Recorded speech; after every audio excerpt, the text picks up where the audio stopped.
Od davnina su ljudi koristili kozje mlijeko za liječenje zdravstvenih tegoba. Poznato je i njegovo antikancerogeno, antialergijsko i antibakterijsko djelovanje. Kobilje pak mlijeko prema nekim istraživanjima sadrži čak 60 puta više vitamina C od kravljeg mlijeka i izrazito je dobro za imunitet. Zna to i gospođa Daniela koja je u jednoj fazi života imala rak dojke i uz tradicionalno liječenje u prehranu uvrstila i pomoć iz prirode.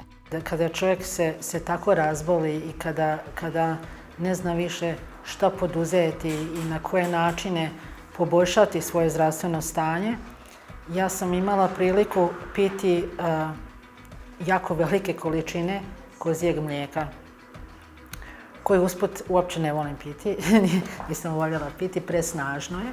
Iako specifičnog mirisa ima brojne blagodati za zdravlje, bogato je sadržajem masnih kiselina, vitamina, minerala, ima metaboličko djelovanje, slično je ljudskom mlijeku i izrazito pogodno za djecu. Kozje mlijeko je antikancerogeno, a kobilje mlijeko je najsličnije majčino. I kobilje mlijeko je onako malo slatkasto, baš onako kao majčino mlijeko. I to je u biti nešto što je opće poznato, da jača imunitet, da daje tu neku snagu. Kozje mlijeko koje se nalazi najveće u svojem sastavu, ono djeluje jako imunomodulatorno na naš imunosni sustav.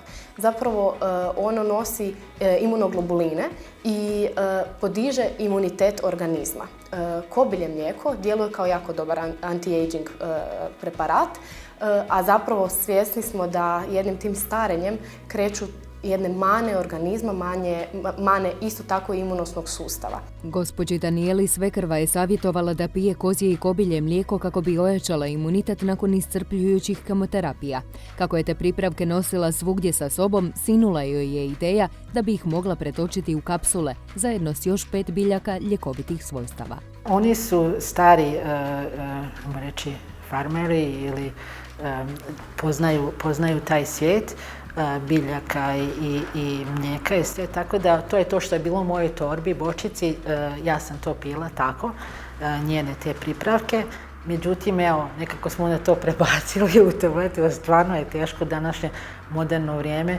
Ovako bočicu možete imati u džepu, u torbi, možete nositi svugdje sa sobom. Korijander je izuzetno dobar kod rješavanja toksina iz tijela i kod regulacije kolesterola i šećera u krvi.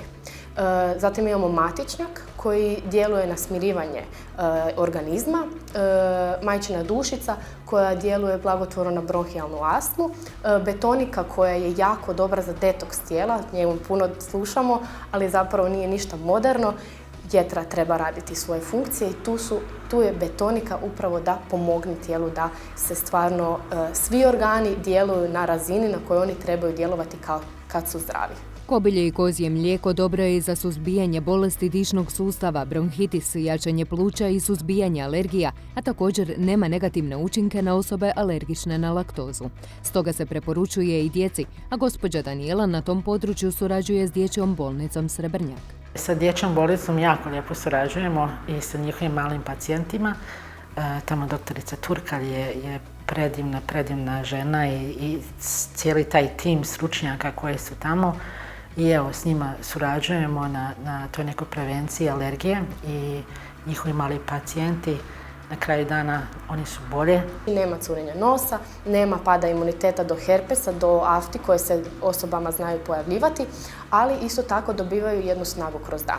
Prepustiti se i nekim prirodnim rješenjima uz konvencionalnu medicinu nije nimalo pogrešno. Za većinu sa bolesti također savjetuje promjena prehrane i stila života, a jačati vlastite obrambene snage organizma zasigurno neće odmoći.